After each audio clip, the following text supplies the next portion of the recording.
evening. I'm Melisa Idris. Welcome to Consider This. This is the show where we want you to consider and then reconsider what you know of the news of the day.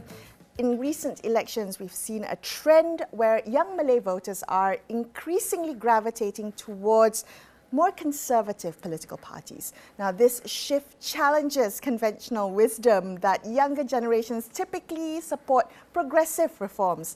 So what factors are shaping the political behaviours of young Malay voters today?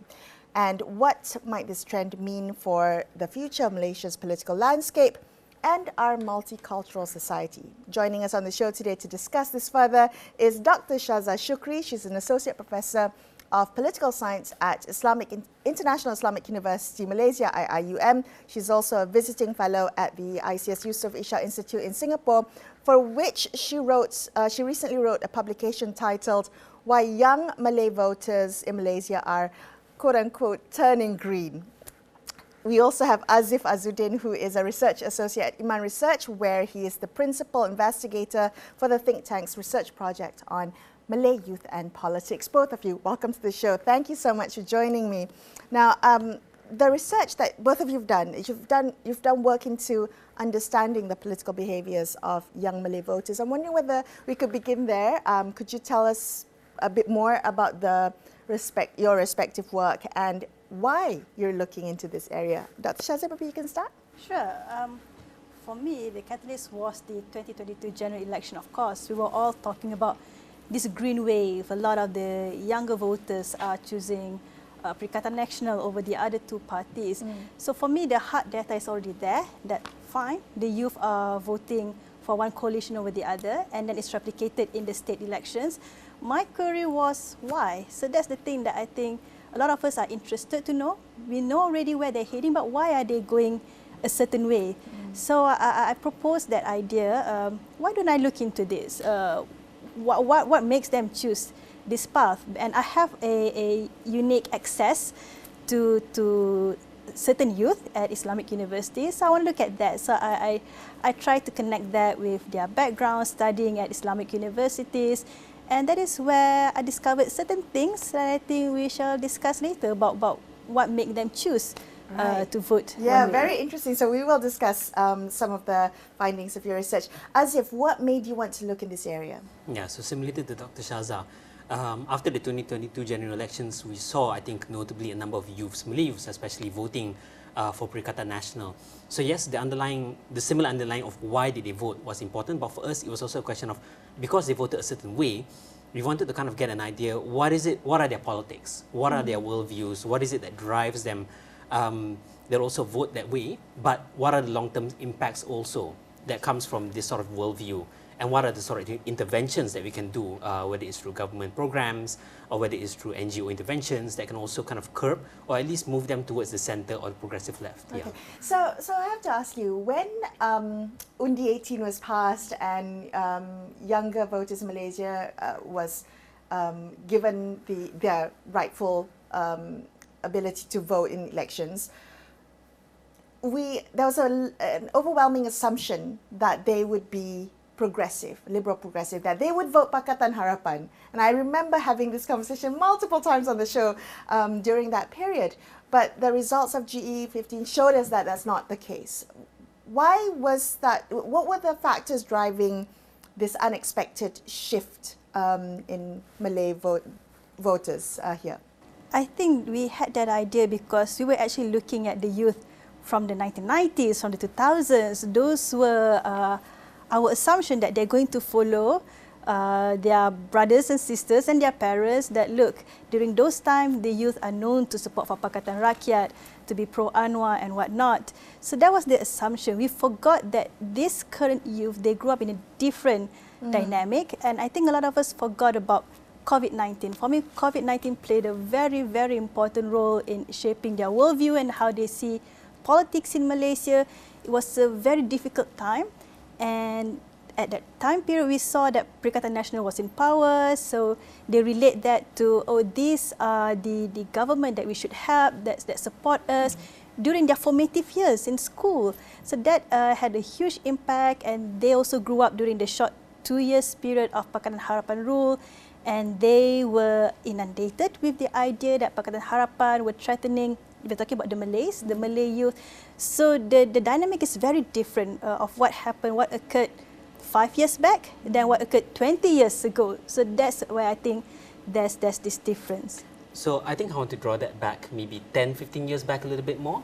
I think we also have to acknowledge that state-operated Islamization, so we're talking about institutionalization of JAKIM, Islamic universities. I think there was also during that time period, during Dr. Mahathir's first premiership, in Islamicizing Malaysia, or at least making its institutions and its society more Islamically inclined. So I think a lot of that also has to do then with the generation that grew up under making the Islamic standard a social standard, or a standard of knowledge, right? So you grew up, so you have youths who just voted, yes, so who are given the ability to vote, but they also grew up during a time when Islamic conversations about what Islam should look like, or how Malayness should look like, has gone down the direction which is a bit more favourable towards Perikatan Nasional.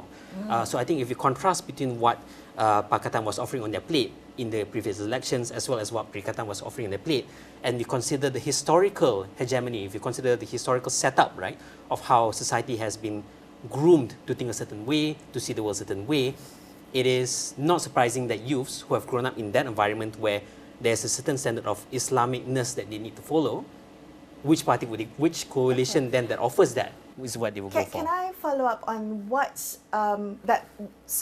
what shapes political consciousness, political behaviours of young people, right? The environment that they grew up in. Talk to me about the role of family in shaping political identity of young people. Do young people share the same political ideology or political leanings as their parents, as their family members? What have you found, Aziff? So that's an interesting question, because again it really depends who you ask. So in the previous study that I did, we did find that family had a role in influencing who youths will vote for. So they will look to their parents, but I think that also comes with maybe families who are also politically aware and involved in their in political decision making, or the way how they understand politics, right? But then you also have youths who will vote the other way. So I've met several people who are PKR members, but their parents are UMNO or PAS members, and they feel like they had to vote the other way because what they saw their parents having ideas which I think they feel are which suited maybe the previous generations, or suited the political landscape at that time, but they disagreed with it, so they go the other way. So for me, I think it really boils down to, it cannot be generalized in the sense where your family will affect who you vote.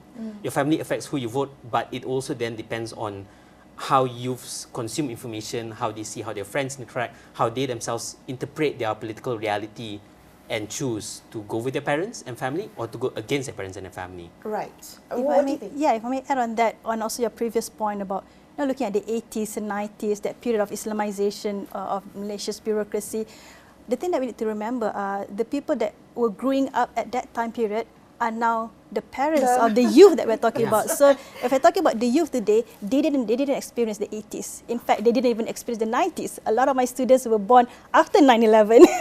So I just realized that. So the 80s and 90s actually impacted their parents, not them directly. So this is why I tried to link it up for my research.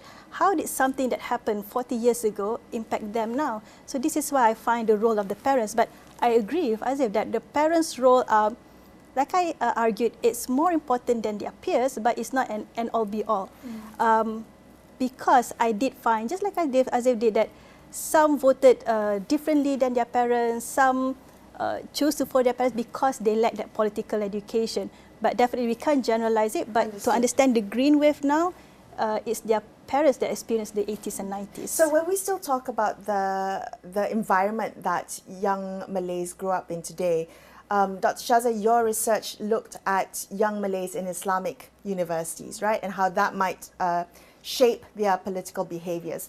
When you think about your students who are in Islamic education settings, they're not just exposed to Islamic education, but also the environment is social environment also adheres to Islamic principles.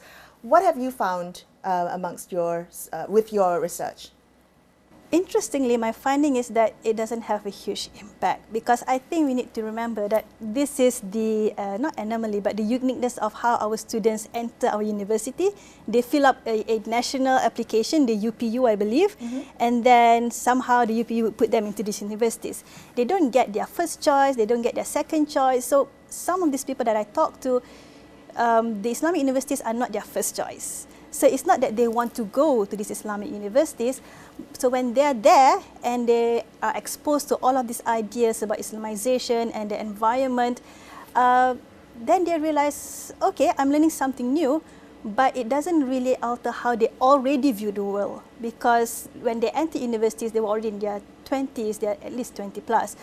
So yeah, that's what I found. This is not a huge impact for those that I've spoken to, of course. Aziff, what do you think? Does it matter the educational environment that a young Malay person growing up in Malaysia is exposed to, and how that might shape their political behaviours? Yes, it does, because so most of the people we interviewed were all over the peninsula. So we went to the northern states, east coast and the southern states, and of course Klang Valley as well.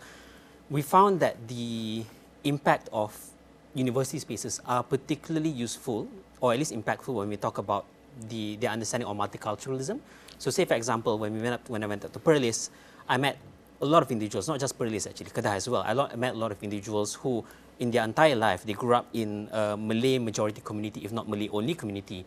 But then the university then became their pathway to engaging with other races. Right. So whatever preconceptions or whatever stereotypes they may have of the other race, whether it's politically shaped or whether it's socially shaped, right, these negative perceptions were mostly reconfigured, and it was reconfigured in a positive way, because now they have a direct engagement with individuals from other races. They were able to, and most of them came up for positive experience. Most of them said that, hey, these ideas that I used to have about you, who came from a certain race, are now shattered or reconfigured, because I see that your understanding as a person, your kindness as a person, and most of them end up becoming good friends. So certainly the university space is also very influential, I think, maybe in the aspects of socialization, right, and how they think about the world. So, but that I think brings me to an interesting point.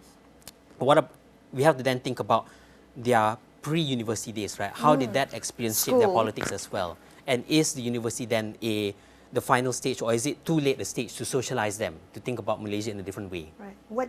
What do you? For me, how do you I mean that's a big challenge, that? right? Because then we're talking about government resources, we're talking about NGOs. Can they also penetrate into rural or semi-urban areas? And I think a lot of that is really lacking at this moment, where attempts, or at least opportunities to make these areas more, to shift the idea of nationhood in these areas, I think a bit more challenging because of the resources necessary. So we cannot wait until a point where they go to university for them to change their minds, because it may or may not work depending on your upbringing, right? But I believe that universities, the model, the socialization space that exists in universities, I think more of it should be replicated. Right. Yeah. There's also been so much said about how social media shapes political opinion among young people. In fact, I think that's the overwhelming focus has always been on, it's TikTok that's making this trend that's causing the rise of conservatism among young people. How do we think about this more thoughtfully? What are the nuances that we need to understand about the role of social media in shaping political consciousness of young people? What would you like us to think about tonight, Dr. Syaza? I'm trying to think if there are much nuances here, actually, because so if they're not, how would you approach it? One of the main, I think, exciting discovery that I made was that these young people that I spoke to, they know that social media affects them. They know the role of social media in their political behavior. They're aware of that, but they take it positively. But when they're speaking about their peers, someone who voted for the other side, suddenly social media became a negative thing. So for me, social media has become very polarized. Everyone knows that you can't escape it. Everyone knows that the youth gets their information mainly from there. I mean, most of my respondents said almost the same thing. They don't read books anymore. They admit it, they don't read books. This is where they get their information. If it's not for TikTok, they wouldn't know what's going on. So they're very open to admit all of them. But the way that they describe it to me is that is their research. So for them, they've done their research, which is on TikTok. So that's how they get their information. Exactly, and for them, it's objective. So I guess that's the ones them, there. it's subjective. It's subjective, Oh, yeah. Aziff, you're I nodding. need to chime in on that. Yeah. So I think based on the sort of findings that we had, we discovered that there is a split in terms of how people see social media and their sort of media literacy as well. So cohorts that I spoke to, which are about 21 and older, basically those who are in maybe second year of university and onwards or first year even, these were students who I think were very politically aware. They're also very informed. So as Syaza said, right, they are on social media, they're consuming a lot of this information. But I think the interesting about TikTok, because I spend time on it as well, is that a lot of the analysis given, especially if we see what's happening currently in Gaza and Palestine, right, a lot of the analysis given is actually very in-depth, research, thoughtful. So people who give this information, these are the sort of information that these are taking. So they're very informed. They also think a lot about politics as well. But it's when we talk about the younger group, so we're talking about those who just recently got the ability to vote, right? Those who are 20 and under or 19 and 18, these are the groups that I think the older cohorts who are concerned about, because one, they have not yet developed a sense of media literacy. They haven't yet developed a sense of understanding how the political system works, or what one should expect of political actors or political parties. So I think in that sense, we need to also split it down, one, by age, but two, also by the sort of thinking about the university as an environment that allowed the older cohort to develop a more stronger sense of how to understand the country and its politics, whereas the younger ones don't have that Here's opportunity. what I need a bit more information or more clarity on. How does being on TikTok, let's take TikTok as an example. So how does TikTok reinforce or enforce conservative values? Where does that come from? For me, it's the algorithm, to be honest, because that is the thing that they see. We've talked about the socialization with family and growing up in this new Malaysia where being Malay means being Muslim, and a certain type of Muslim in Malaysia is expected.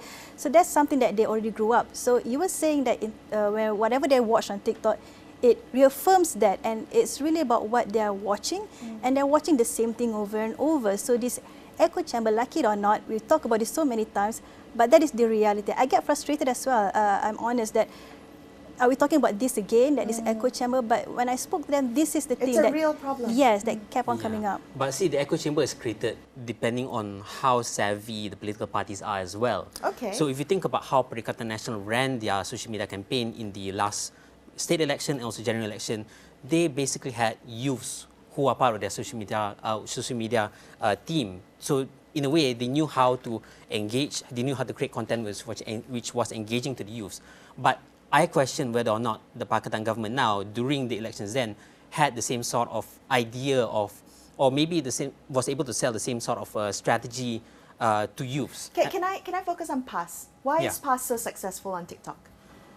Because they were the first. They were the first. Or they had first mover advantage. Exactly. Yeah. I mean, They started it. Yeah. For me, I think about how media and technology also shaped the different generations. During the Reformasi era, we had youths and young adults who are really plugged into blogs, they were plugged into social media. So they knew then, this generation, if you talk about millennials and Gen X, right, we were very plugged into the technology at the time. Barisan Nasional arguably wasn't. And if you think about how we moved from blogs to social media, and now we're in the newest form, which is TikTok, right? If you're able, the new generation now are so tuned into TikTok, so should you actually recruit to be part of your media strategy, right? It should be those who are youths. Yeah, and I think that's what Pakatan seems to lack, because it appears to me that Pakatan is filled up mostly with Gen Xers and maybe millennials, but not really Gen Zs who they can connect their politics to. And I think that's where a lot of this echo chamber, or why people think the youths vote why youths are voting for Perikatan Nasional. I think it's not because youths are generally conservative. It's because these different political parties, especially PAS and PN, knew how to target the youths. Yeah. But may I add on to that when we talk about back in the days, in the 2000s, Barisan Nasional was trying to play catch-up, right? Yeah. When they realized that the internet was where the discussion was on, they quickly tried to, but they couldn't catch up to Pakatan Harapan. So that's what, or Pakatan Rakyat then. So that's what I'm seeing is happening now, that Pakatan Harapan, even Barisan Nasional, is trying to catch up to Perikatan Nasional. But to be honest, I think it's a little bit too late for them to catch up on TikTok. Okay. Unfortunately. Okay, well, so what implications long-term implications would this trend that both of you are studying have on not just Malaysian politics, but the Malaysian society, multicultural society? I think about, what the role of Islam in public life is right now and what young people want it to be given this trend. How do we think about that? What are the considerations or implications that we need to think about today? Aziff? Yeah, I mean, if you're talking about politics, and if you're talking about political imagination, or how a national imagination looks like, unfortunately, because I think PAS has been around for, well, almost decades, right? So they've had years, decades, to kind of shape the idea of how an Islamic imagination of the country should look like. But I think the sort of groundwork hasn't been done, I think, for other interpretations of Islam. And maybe that's a product of Islamization that BN had a hold on, or maybe it's even with Pakatan not having buy-in in terms of their religious credibility. But for me, it boils down to how the government and its institutions, and also civil society, how can we sell an imagination or an interpretation of Islam that is more progressive, inclusive, that can also be a challenge to the sort of Islam that is being sold by right-wing groups.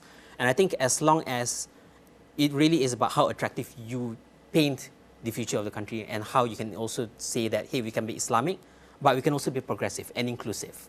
And I think that message is not being done well enough yet, even though there are efforts. I know ABIM is trying hard.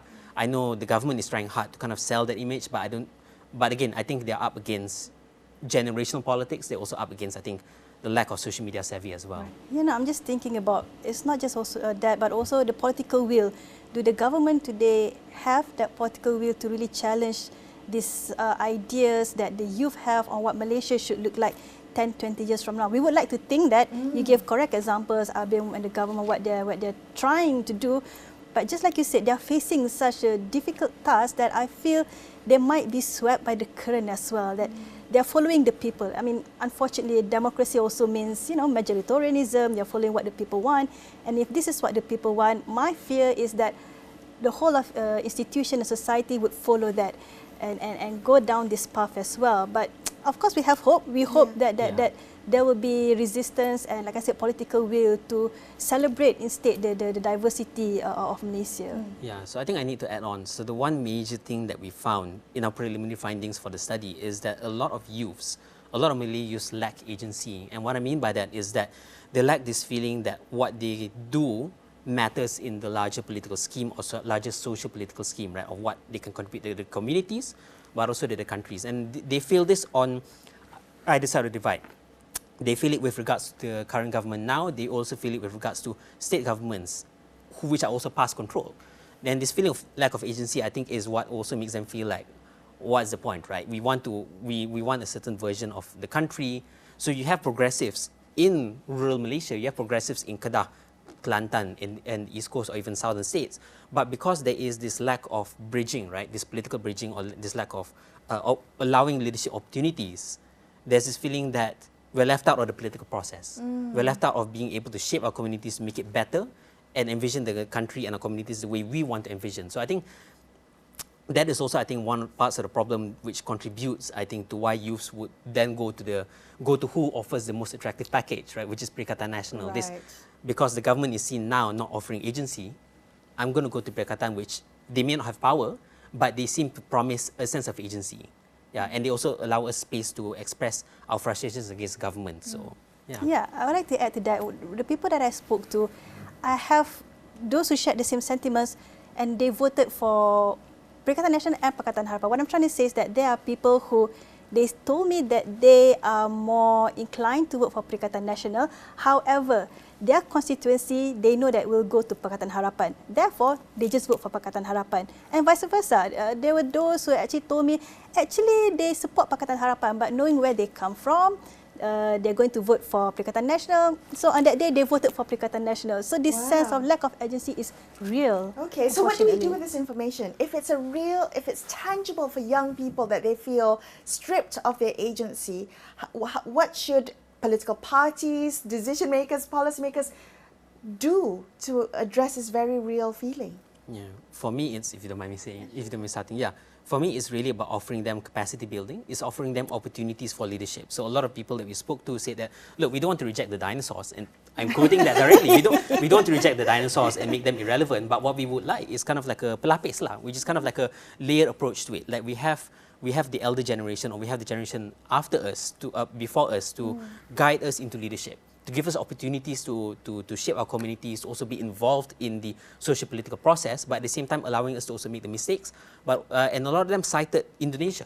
So the previous Indonesian elections, they all cited the young candidate that was also going up against Prabowo. I forgot his name right now, but a lot of them were talking about, here, look at Indonesia, look at Thailand. Why are youths there politically active? Why are they pushed and allowed to be in leadership positions? I know we have Muda, but Muda has now kind of like, it's disheveled, right? It's kind of gone.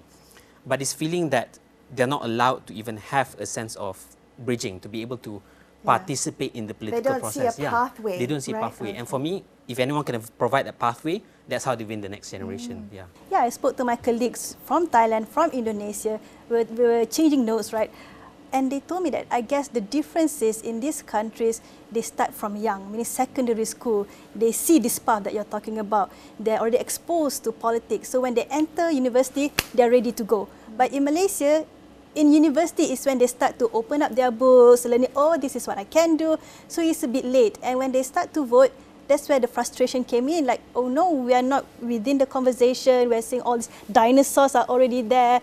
So it's a bit late. Therefore, my suggestion is we need to start early. This whole idea of civic education has been thrown about for quite a while already. So someone needs to start it now, really get to them at 13, even at 12. Why not? Just talking about what does it mean to be a Malaysian, to be a citizen.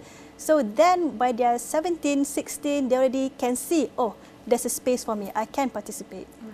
Both of you, thank you so much for sharing your insights and your work, your research work that you've been working on. Thank you for your time. You're welcome. That's all we have for you on this episode of Consider This. I'm Melisa Idris, signing off for the evening. Thank you so much for watching, and good night.